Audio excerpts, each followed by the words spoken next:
Get your man the flute to play song, the fuck.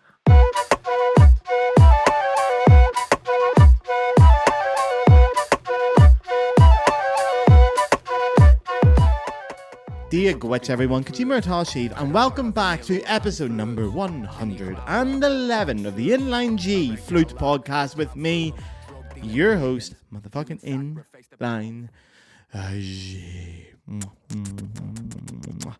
Oh lads, it is 37 degrees Celsius here today in Deutschland. I am sweating like a priest in a playground. Europe has been hit with a vicious heat wave, and 37 degrees up here in this room. Fuck me, it's hot. It is hot. I rang my family there last week because I'm going back to Ireland next week. After a shite summer, I'm going back to Ireland. Finally, I cannot wait. And I rang my family and they said, "Are you getting that heat wave over in Germany?" And I said, "I am, Man, it's awful here." We're sitting here with our feet in a water bucket and a cold damp towel across our foreheads. I said, "Jesus, how hot is it over there?" And they went, "It's 25 degrees here, guys." And I was going, "Fuck up." Right? Shut up. 25 degrees, I'd murder you for 25 degrees. 37 here. Yeah, I look like I'm built for 37 degrees. My brain's melting, and that's the perfect time to get a podcast episode. So as I said, I'm going back to the Emerald Isle next week, which I cannot wait for. The summer's nearly over, and honestly, I cannot wait to see the arse end of it. Fuck this summer. It's been shite. I've had no holidays. I had to cancel NFA. I lost $1,000 worth of money on it. It's been a disaster, and I'm going home to Ireland next week. My girlfriend's coming with me. She got her visa to travel there accepted. It's going to be wonderful. I cannot wait. So in that scenario, I am now banking a couple of episodes. Pay attention. I'm banking some episodes. I've got a few different ones. I've got 3 in the bag, sort of.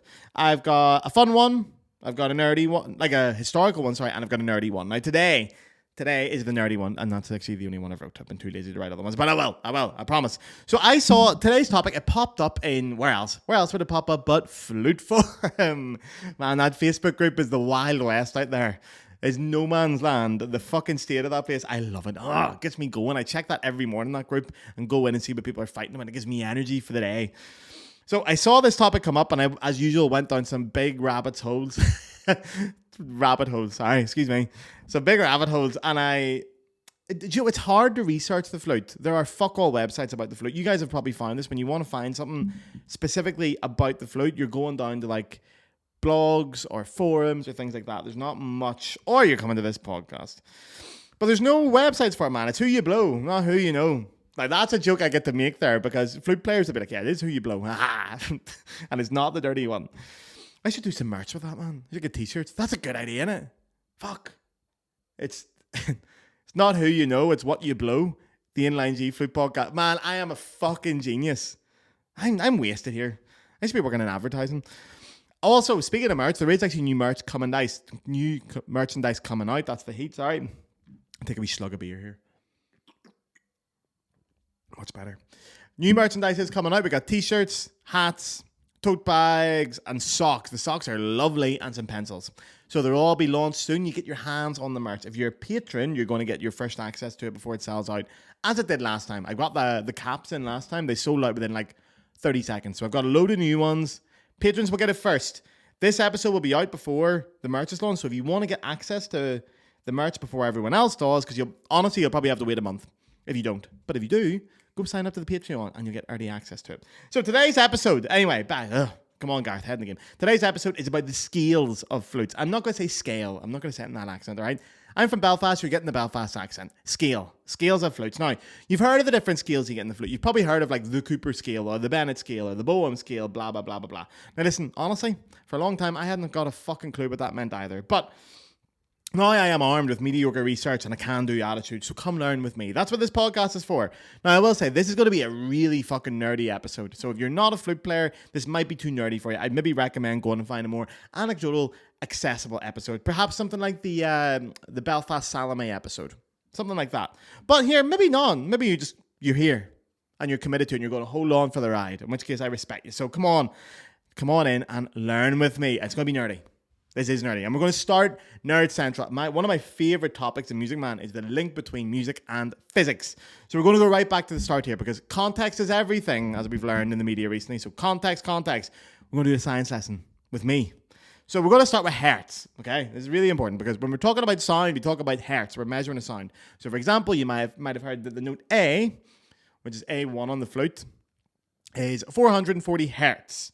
That's the pitch. Now, hertz are named after, obviously, a German physicist called Heinrich Hertz, which I only found that out myself today, by the way. And I'm going to leave that up in the brain for a pub quiz in 7 weeks' time. That's going to leave that wee tab open at the top of my browser brain.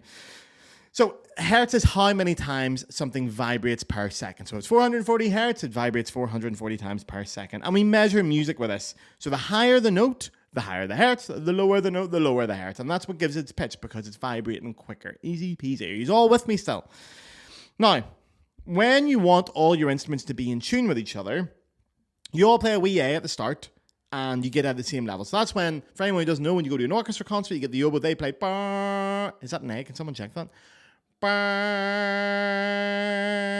I think it's a bit low. Might be a G sharp. Anyway, it's close.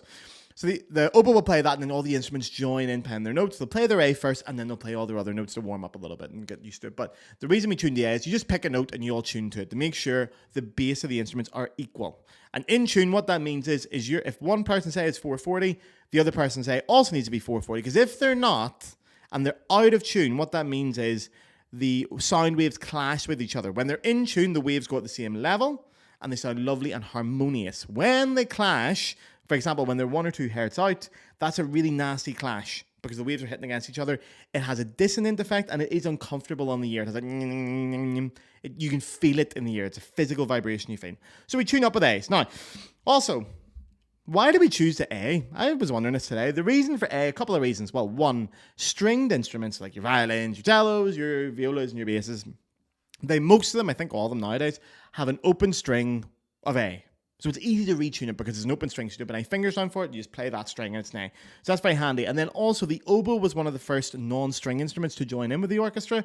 And A on the oboe is lovely. It's a very solid note. It's very easy to tune. It's very pretty. It's not too open. It's not too closed. And then it just became the standard, and now we use A. That's it. So the oboe plays the A and we all tuned it. Now back in the day, if you're back in like Germany or France or England or not America, because you guys have only been a country for 5 fucking minutes, but if you're in a real country, all the instruments would tune to the oboe's A. But your instruments were made locally too. And makers tune to different A's. So for example, if you were in Dresden and you're playing in the orchestra there, maybe the oboe would have, when it played its A, it'd be 415. Nobody gave a shit. As long as all the other instruments could play to 415 with their A as well, it doesn't matter. It would sound lovely. And there was various reasons, and this was not standardized at all. It varied widely, like anything between A being 410, 415, up to 455 was common. That's like a tone. It's more than a tone. So it's a lot. It's a lot of a difference. If you were traveling from Dresden, who played a 415, for example, I don't know if that's true, to Paris, who played a 450, you would be a note out. You would have to play all your notes a note higher. It'd be a fucking nightmare. And generally, one reason for it as well is when you have a higher pitch as an orchestra, so if you go up the higher notes, it's got a more bright, brilliant, like kick up the hole to it. While the lower notes have a bit more dark, rich, kind of sound to it. Like some of the London opera houses back in the day went as high as 450, which is a fucking nightmare if you're a singer because your high notes are getting a lot higher. That's actually the rumor as well. I think I've talked about this in the podcast before, but there's a rumor that Britain went very low because of Charles Wood, isn't that what we called him, who started the proms. And a lot of singers said we don't want to sing in the proms because you're up at 450. So we went, we'll bring it down. I tell you what, we'll bring it down even lower than Germany and France. She's love coming here. Now, I heard that story in a pub, and I don't like the truth getting in the way of a good story. So if that's not true, go fuck yourself. Don't tell me. So anyway, it's a fucking nightmare across Europe. Players don't know what to do, especially singers. So the governments finally get their act together. Now, the first is France in 1859. They have the diapason standard, which makes A 435 hertz, and they're trying to push this in France. Britain went with something they call concert pitch, which is a little bit higher in 1896. But still, nobody really give a fuck outside of these two countries. And even within the two countries, people were like, yeah, whatever. Thank you very much. Now, the US in the 1920s went with 440, which is kind of our modern pitch nowadays. That was because they wanted to make tuning forks and they wanted to sell them and manufacture them. So they wanted to standardize something so they could just make them, sell them across the entire United States. You know what it is in America. Everything is done in America for the mighty dollar. So in 1955, it finally gets standardized worldwide by the International Organization for Standardization, or the ISO, and A is now 440 hertz. Happy days, your grannies. I don't know what I was going to say there. Your ma's your dad. So A nowadays is still standardized at 440. Now that is still just a guide. Some places can choose to go against that. You have to play it as 440. The UK and Ireland, for example, we often played 440. Germany and France are more often 442. I did an audition the other day where they had to specify that the orchestra played at 440 because it was quite unique for them in that area. Down in Hessen, they were like, no, down here we generally play 442, but we're going to play 440 today. Some parts of Germany are 444. Which is big. Like, that is a lot. The Berlin Phil, for example, they played 443 at the minute. The Vienna Philharmonic still played 444, which is fucking high. And for flute players, that makes a difference. Now, it's taken me 10 minutes, but we're going to talk about flutes, finally. So you're probably sitting there as a flute player thinking, well, if they have to play at a higher pitch, it's grand. I just push my head joint in. And it goes up. That's what the head joint is for. You can pull it in and out, and it makes it sharper and flatter. That's why I would do it. Gareth, what the fuck are you talking about? What's wrong with you? And you'd be right. Sort of. But you'd be doubting me, and that's your first mistake. Because as you know, I've never lied or had any piece of misinformation on this podcast in 111 weeks. I'm very proud of it. That's called a joke. Now, modern flutes, right? See when you pull the head joint in and out, okay? To make it sharper, flatter, you're getting a range of about 3 hertz. Okay, so if you've got a flute that's built with A440, when you pull it out, you can get it down to 437. And when you pull it up or push it in, you can get it to 443. Now, you can go further than that if you push the head joint in and out to extremes. But then you're going to fuck the scale. The scale will go out of tune. You can get right up to like 445 if you want. But the 3 hertz range is where the flute will still, well, that won't affect the scale of the flute. It will stay in tune. Now, I'm going to explain that because we're going to get into some really fucking nerdy stuff by what I mean by that. But it's important. Now, first of all, I will say, I did an episode on intonation a long time ago. I think it's called True Flute Intonation and Sexy Teachers, about how my fourth year maths teacher, Miss Redding, explained Pythagorean theorem to us, and it allowed me to understand equal and just temperament in music. And she was a very sexy woman who did a bit of modelling back in her day, and that's why I remember it. Thank you, Miss Redding. I'm blessing myself, she's not even dead. I hope she's not dead. God forgive me. God forgive me. Miss Redding, I hope you're all right. Jesus. God forgive me. Right. So, that was a great episode, by the way. I was very proud of that episode. It took me a long time to get that episode together because I had explaining the idea of just an equal temperament is fucking complicated. And it took me an entire episode to work out how to explain it to a beginner because it just is one of those concepts that if you don't get it, you have to explain it. So go watch that episode if you haven't, because I'm not going to do all that again. So if you haven't watched that episode and you're not going to, I'm going to say some facts here. You just have to accept them as true. You just have to be blissfully ignorant and accept that I know what I'm talking about. Pianos and tuners, so the apps on your phone and the tuners you buy in the shop, are not in tune. They are not in tune. Alert, alert. They are tuned to equal temperament, which is the best approximation of good intonation. Most of the notes, nearly all the notes, are slightly out of tune. Slightly. But it's the best compromise available. Now, instruments with movable tuning, like the flute, can play true intonation or just intonation. It's much different. So, just temperament. We'll talk about it quickly. Difference between just and equal temperament. Just temperament uses intervals to exact whole number frequency ratios. So, example, a perfect fifth above a note is 3 to 2 in terms of the ratio of hertz. Okay, making chords in a given key sound pure and beatless. So, because they're measured so beautifully with ratios, if you play a chord in just temperament, where your perfect fifth is a ratio of 3 to 2 ahead of your bass notes. So if you're playing a C, your perfect fifth's a G. It's 3 to 2 ratio in terms of the hertz above it. You'll get a beautiful mix, and that's lovely. And then you work out your major third from within that. But those pure intervals will not stay when you change keys because it's ratios. So when you start to change keys, it'll start to get out of whack. And the more you get from your home key that you've tuned to, the more out of whack it's going to get because it's a ratio. So the effect accumulates as you go on. Equal temperament's a little bit different. It divides the scale up into 12 equal steps, and it allows all music to sound almost in tune in every key, almost, but with no interval, perfectly in tune except for the octaves. So everything is a little bit out of tune, just a little bit. Not so much that you'd really notice it, but sometimes it can be like up to a quarter tone. It's quite shocking, but we're used to it by now because pianos are in it. They have fixed intonation. You can't make a note in the piano sharper or flatter, so you're stuck with it. Now, when the intonation is perfect to just intonation, the sound waves match up the exact way they're meant to, and it has a very pleasing effect on the ear, and it makes you just go, And with flutes, we can change our pitch. We can make every note a little bit sharper, a little bit flatter. When you've got the ear for it, to know where to place your note, you can do that and be relative, and it's beautiful, and it adds a color. When you talk about color within music, Most of the time we're talking about intonation, real intonation. That's the thing that matters. But as I said, intonation in general is based on ratios. So that's why pulling the head joint out a wee bit is okay. Because at that point, the scale that the flute's made to, what you're adjusting in terms of ratios isn't going to go that out of whack. The more you pull it out, the more extreme the ratios become, the bigger the difference, and you will get some fucking stinkers in terms of intonation. So when we talk about the scale of a flute, we're talking, essentially, it's a schema. It's a schema for the size of the holes, how far apart the holes are, the length of the tube, the thickness of the tube, etc., to make sure every note is in tune. That's a scale, but it's a schema, okay? Now, the original one for the modern flute was designed by Theobald Boehm, which I've done an episode on as well. When he designed the modern flute, he put a scale with it. And he made it free to use as well. It was available to the public as scale, and it was scalable. So if you had a flute at 435, he had the calculations measured so you could take a flute to 440 and reuse those calculations. So he worked it all out, and it was fucking great. But there were two problems. One, apparently his original manuscript for the calculations got lost. I can't remember where. I read a few different things. I think it was a fire or something. But anyway, Boehm's original manuscripts are fucking gone, which is insane. Where the fuck did they go? Someone go find them. So the calculations kind of died with him, and they were hard to work out since then. They were fucking hard to work out. This is like proper mathematician stuff. Boehm was a genius.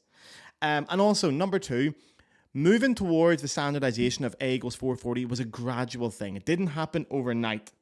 So Boehm's scale, or what we now call the traditional scale, his measurements for the holes, started to not work slowly because people started to make small alterations. As the scale fucked about a little bit, people would fuck about a little bit more. I don't think Boehm anticipated that A would become 440 and standardized across the world, because that's quite far away with what we would have been doing. Some Louis Lot flutes are tuned down to like 420, and 415. And because it happened gradually, when people were tweaking the scale or altering it, they did just that. They tweaked it or altered it. While at some point, it needed someone to just do a complete fucking overhaul and say, we're going to 440. We've tweaked it enough. We've took the fucking piss. It's like those people who keep dropping their iPhones. You know, the cracks get bigger on the screen and the buttons aren't working. And they say things like, if you want to see the left corner, you have to squeeze it at the back and kiss it up its arse. And they don't charge and all this. And they keep taping it up. And you're like, mate, just buy a new fucking phone. Throw it out the window. It's done. All right? It's lived its life. That's what happened with the Boehm scale. At some point, someone needed to go, fuck it out the window. We're at A440 now. We'll start from scratch. Bite the bullet.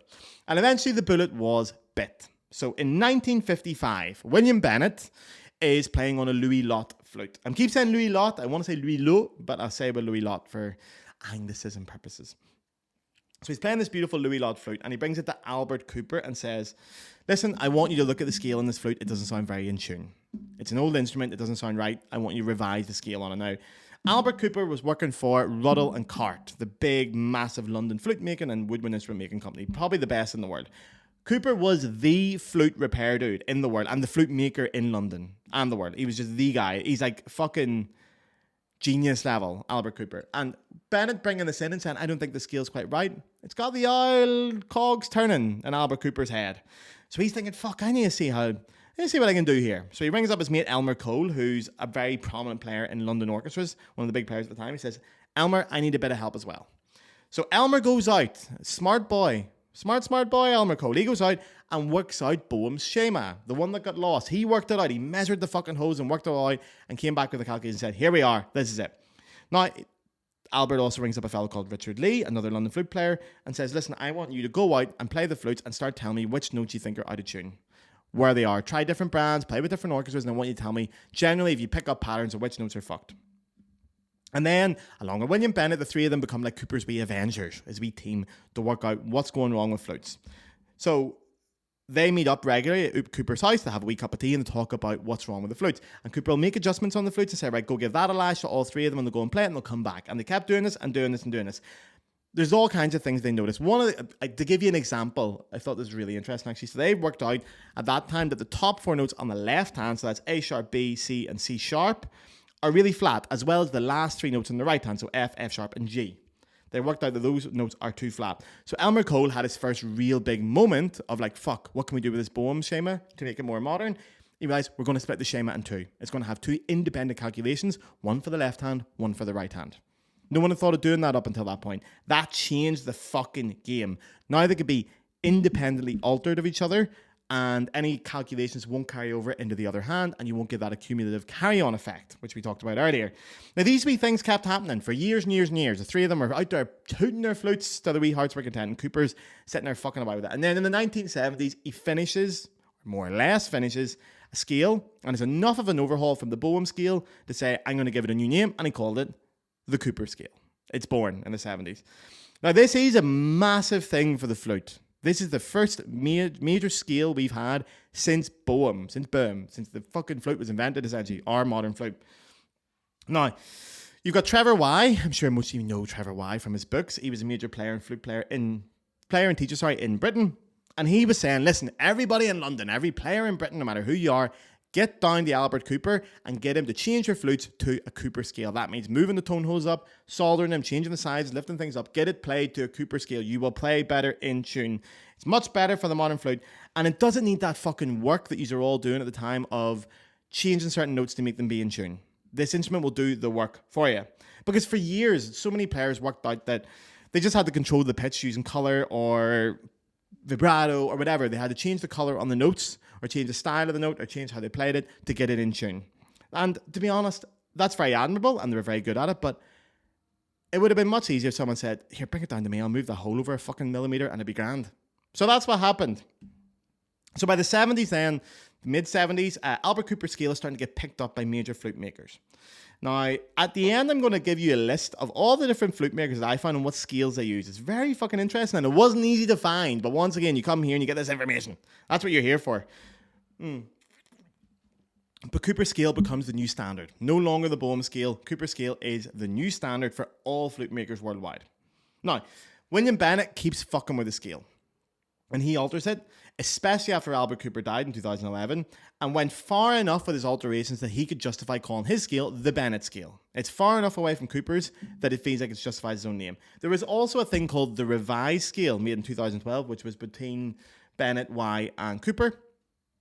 And that was kind of like the last big finalization of all of Cooper's work. It was the culmination of all that with Y and Bennett. The revised scale in 2012 was made, and that was the big one. But even Bennett's scale went a bit further than the revised scale. He fucked with it a wee bit, although this is an art, not a science at this point. Other companies have also done the same thing. They've expanded on the scale. They've looked at the revised scale or the Cooper scale, done their own tweaks to it. Not always successfully, I have to say. Because, for example, middle D, you will find very often in the flute, is flat. And B flat is often flat. I play a Sankyo. They have a thing called the Sankyo scale. I thought for years I was making this up, but the A's are fucked on Sankyo flutes. The scale on Sankyo flutes, the A's are not in tune. They're really not compared to the other flute makers. But no one's getting it perfect. C and C sharp on every flute is still sharp. We all know that. You play a C, if you kept yours embouchure exactly the same and went from B to C, your C will be sharp as fuck. And C sharp is even worse. Always the thing. But the revised scale of 2012 is free to use, free to get, and I really wish more makers would use it because these lads really knew what they were doing.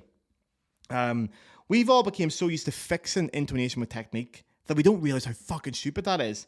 Like, me included. I often say in this podcast, just go fucking practice. But if I could pay someone to just move my flute's hole up a bit and have my A's in tune, I fucking would. Happy days. Move my flute's hole up. Move your hole up.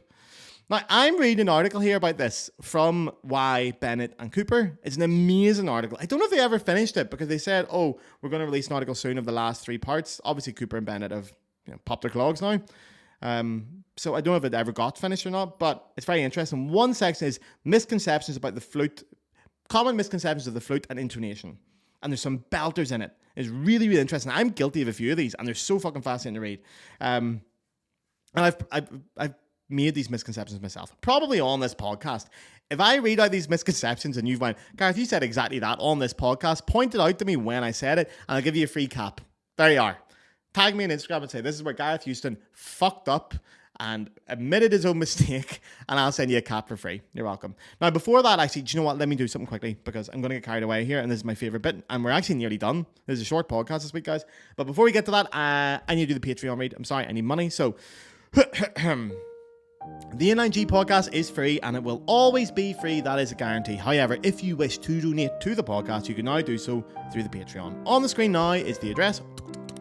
And for the audio listeners, it is patreon.com/the Inline G Flute Podcast. Don't forget the. I do an episode of this podcast every single Friday. You're getting a minimum of 4 episodes per month. I do it all on my own. It is the definition of a small independent podcast. Every aspect of this podcast is done by yours truly. Apart from some of the clips that have been coming out recently, I've had someone help me with that, with the Patreon money, which I'll talk about in a future episode. But I do all this on my own. It's a shitload of work. I adore it. It has been the greatest creative process of my life. It has changed my life. It has given me so many opportunities. It has pushed my life forward. This podcast has been amazing, and I love you all for it. It's a lot of fucking work, though. I tried for a while to get sponsors on. I don't like approaching sponsors because they tell me I can't swear, I can't talk about political things. They can go fuck themselves. I am not changing the content of this podcast. We are the biggest flute podcast in the world by quite a bit, and we are sponsored by you. We are independently funded. That is rock and roll as fuck. I know what you guys want. I know the content you're looking for. Sponsors, if they don't want that, they can go fuck themselves. There's plenty of shitty flute podcasts they can sponsor that no one wants to listen to. This one's different. You get what you want, and I'm not having a sponsor tell me I can't do that just for a couple of quid. So you guys can fund it. So if you listen to this podcast every week and you think, fuck, at the end of the month, I saw a Gareth in the pub, I'd say, thank you very much. I got 4 hours of free entertainment. I'll buy you a pint to say thank you. Do it digitally. It's €5 a month, the Patreon. You're keeping it alive. Without that Patreon money, this podcast would have stopped. But I'm getting paid for my work as an artist. It is an amazing feeling to know I can create art and be paid for it. And you're supporting it. You're keeping it alive. You don't get anything extra, really. You get early access to stuff, but I really believe that the Inline podcast should be free for everybody. So you won't get extra episodes, but you'll get a couple of benefits. But you're mainly doing it to support the podcast. So if you can afford it, it's amazing. Please go up there and sign up for €5 a month. Don't do it on the app. Do not do it in the app. Open it in your browser because Apple take money out of it if you do it in the app, and I don't see a single fucking penny of that. So don't do it in the app, please. Go up and sign up. It's €5 a month. You can do it for 1 month and then just jump out. Cancel your subscription if you want. If you just want to do a one-off thing. It really helps. If you can afford it, you're supporting the podcast and you're paying for the art that's being created here. And you're getting 4 fucking hours of entertainment a month. This is every week, this podcast. But listen, if you can't afford it, I understand. I've been in a situation where I cannot pay €5 extra a month for some content I consume. That's fine. You can keep listening for free. Someone else is paying so that you don't have to. It is a system based on kindness and soundness. If you can't pay, please, for the love of God, leave a 5-star review on Spotify. I'm nearly at 100 reviews, which I really need. So leave a 5-star review, comment on wherever you're listening to this, like it, subscribe, do all those things. They make a huge difference. A huge difference. Follow me on social media as well. Inline G Flute. Go find me, talk to me, interact with it. Costs you fucking nothing. And it makes a big difference. Anyway, thank you very much, guys. I love you. Mwah. So, misconceptions when it comes to the flute, according to Mr. Y, Bennett, and Cooper. These are fascinating. So the first one is, he's talking about fingers being close to the keys. And this one really struck home with me. He said, the modern teaching is to teach students to play with their fingers as close to the keys at all time for efficiency and speed. Other woodwinds don't do that. Other woodwinds lift their fingers up and get out of the way. And that is because they know that it will affect the intonation and the airflow if they keep their fingers over it. I never thought of this. When you think about it now, it's total fucking sense. So when you're playing really fast, it's grand. It's good to keep your fingers close to the keys so they can move faster and go quicker. But for slow stuff, and I've said this for a while, slow stuff, you should be opening your fingers up. It should be expressive. It should be playing. But there is a technical reason for it. Because if you're closing the hole the entire time, even when you're not pressing it down, you're essentially turning your flute into a closed hole flute. And closed hole flutes have a different scale to open hole flutes. So you're then playing a closed hole flute with an open hole flute scale, and it will be out of tune.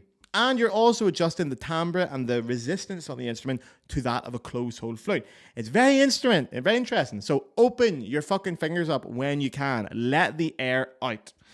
Now, the next one is the C sharp hole, where the C sharp hole is placed on the flute. C sharp's always sharp, we know this. A common solution is to put your hands down on the right hand. That will change the sound. It doesn't really affect the intonation, lads. I'm sorry, it doesn't do fuck all. I'm guilty of this. I do it all the time. What it does, it'll affect the harmonics within the sound, and it will affect the timbre of the sound of the C sharp, but it will not do anything for the pitch, not really. So don't do it. Actually, do it if you want to, but don't do it for intonation. Like, I'm going to play this actually quickly. The L'après-midi, the solo at the start of Debussy, starts with the C sharp. I always play it with a couple of fingers down, because if I play it without, it's too open. If I play it open with no fingers down,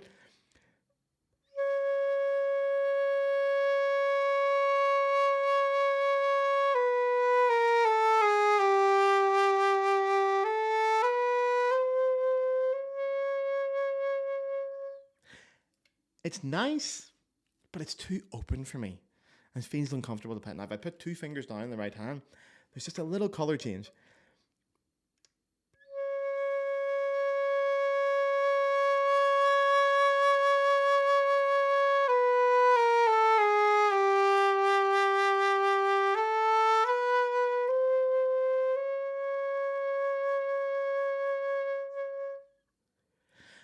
I hope that the microphone is picking that up because it is very subtle. It's maybe slightly a placebo effect as well, but it makes me play better. I like the color of it, but do it for color, not for intonation. Thank you. Now, Flutemakers should fix that, by the way. If they fix that fucking C# thing, none of us would have to do it. It would just be in tune. Flutemakers should do that. Open and close hole flutes, for example, is another thing they have with the misconception. Open and close hole flutes often have the same scale by a lot of flute makers, and this does not work. And do you know what? It's so good, this one, I'm going to read it directly from the thing because I cannot do it as eloquent. Open and closed flutes are the same. This is a fallacy and irresponsible flute makers to ignore basic acoustics just to simplify the manufacturing process.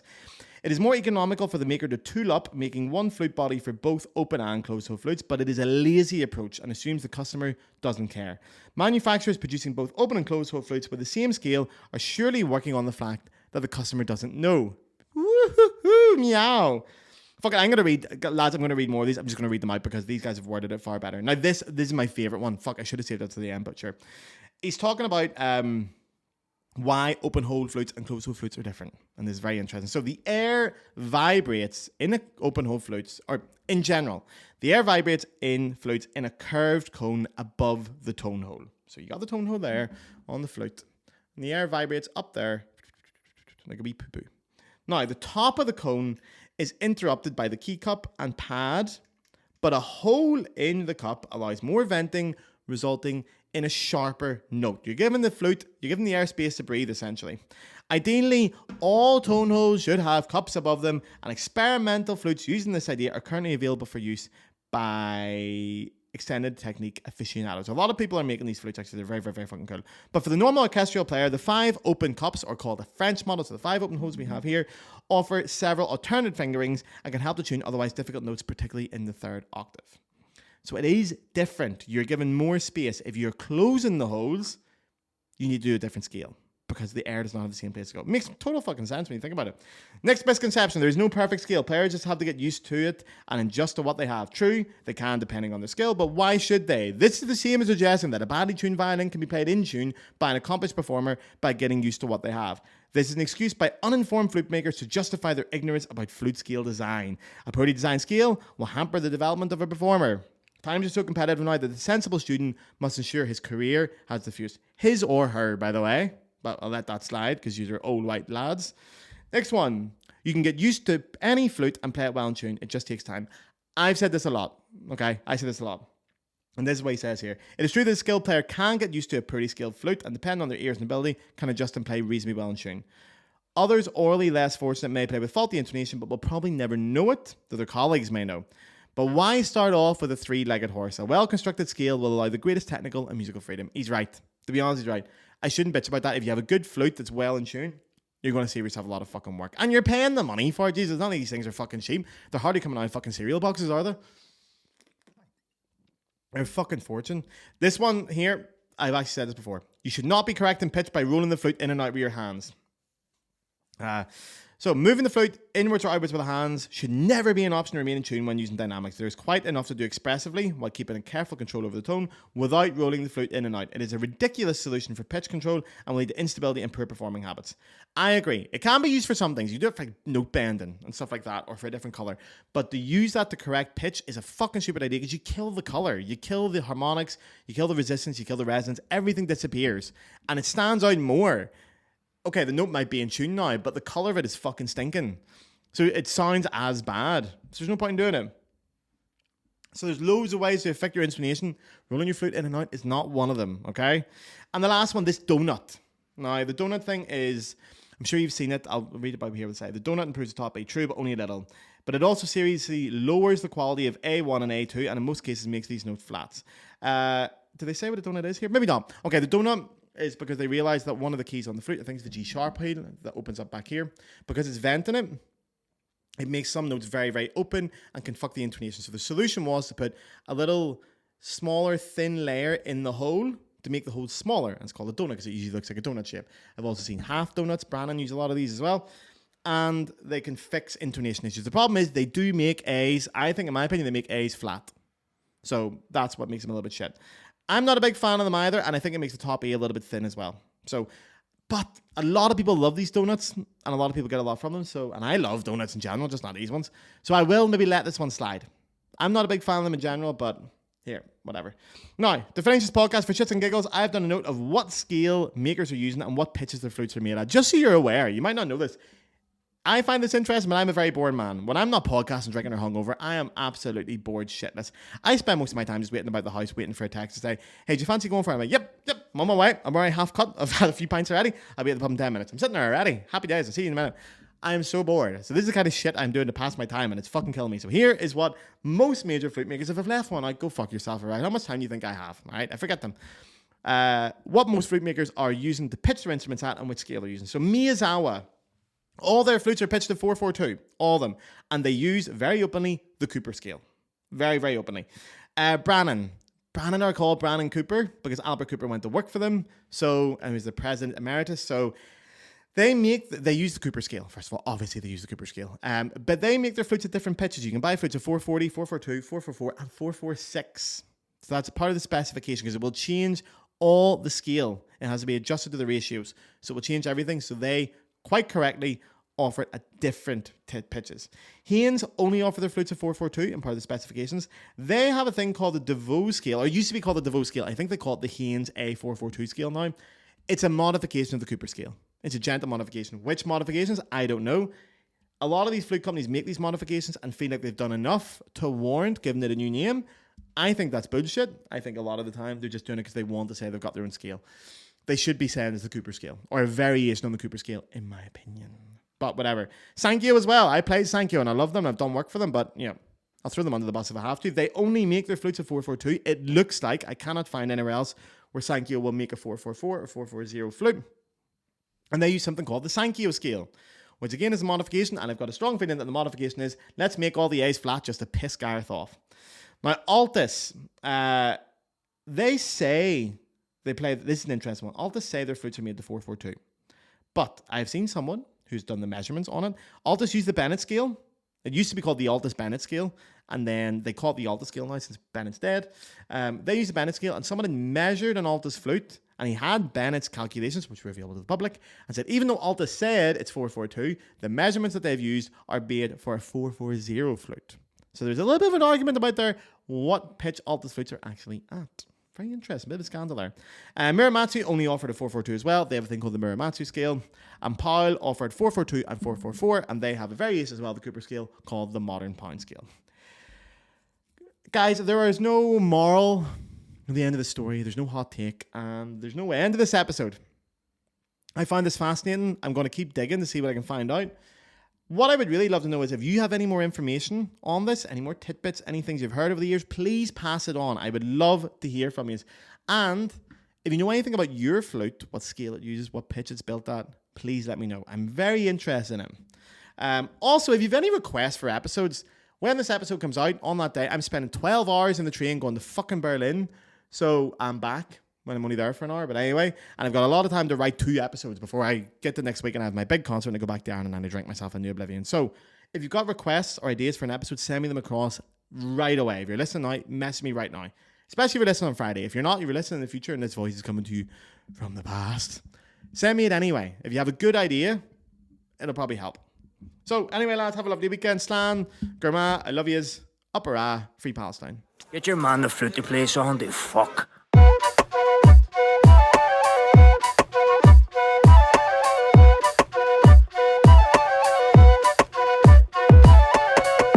Crocky Heitler Druids.